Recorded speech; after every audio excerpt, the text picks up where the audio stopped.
જય માતાજી મિત્રો, તો સ્વાગત છે આજના એક નવા મિની બ્લોગમાં. તો હવારમાં અવાર પડી ગઈ હતી ને આપણે અહીંયા હતા લસકો બાપા. લસકામાં ખેંચવાનું તો ઝાડું. તો એક બાજુ મારા પપ્પા જો લસકો પૂંખું છું ને હું ખેંચું છું ઝાડું. અને પછી હું મોટર ચાલુ કરી આવ્યો હતો. અને જો આપણો વોચ છે અને આ દાંતો લઈને નીકળી જાય છે ભૂથા વાટવા માટે. અને હેતરમાં પાણી આવી ગયું તું, જોઈ લો ગાઈસ. માહોલ ગરમ છે અને ગરમીનો માહોલ ખતરનાક જ હોય, ખબર ને તમારે. અને આપણે બે પાળીઓ પડી રહ્યા હતા, એની ખુશી મનાવતા હતા. અને આ સાઈડ જોવા ત્રીજામાં વળી ગયું હતું. એના પછી આપણે જવાનું હતું ખેતરમાં ચા લેવા માટે ગાડી લઈને. તો જો મસ્ત ગાડીમાં થોડો શો અપ કરીને ગાડી લઈને નીકળી જાય છીએ. તો પછી આપણે ગાડી લઈને નીકળી ગયા હતા ખેતર બાજુ. અને જો ખેતરમાં પહોંચી જાય છીએ અને ચારનો ડગલો લઈ અને આપણે પહોંચી જતા ઘેર. અને ઘેર જો મજૂર આવી ગયા છે ખાલી કરવા માટે. તો મંડાઈ દીધા મજૂરને ગાડી ખાલી કરાવી અને કાઉન્ટર ઉપાડવાનું કામકાજ ચાલુ કરી દીધું. રવા દે, મને ફેમસ કરી નાખે તું તારા અંગાત.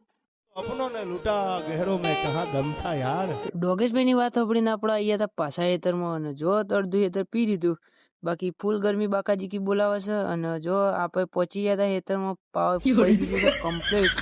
અને જો પાવડોને ખોડી લઈને નીકળી ગયા હતા ઘર બાજુ. પોણી વાળવામાં આપણે ભૂલી ગયા હતા કે આજે છે ધનતેરસ, તો ગધેડો કાઢી નાખીએ ફટાફટ. અને અમારી બેસીઓ તો ગધેડો કાઢી નાખ્યો હતો. બાકી હવે શું કરે કયો. હું જોઈ રહ્યો છે સોનો મોનો તારા ગધેડા કાઢે. ગધેડા कौन है ये लोग? कहाँ से आते हैं ये? પછી બેસની વાત સાંભળીને આપણે નીકળી ગયા હતા ગધેડો કાઢવા માટે. અને જો મસ્ત ગધેડા બધા કાઢીને તૈયાર થઈ ગયા છીએ. અમારે જવાનું હતું હનુમાન દાદાના દર્શન કરવા માટે. તો અમે નીકળી ગયા છીએ હનુમાન દાદાના દર્શન કરવા. તમે આટલા સુધી આવ્યા તો વિડીયોને લાઈક, શેર એન્ડ ફોલો કરી દેજો.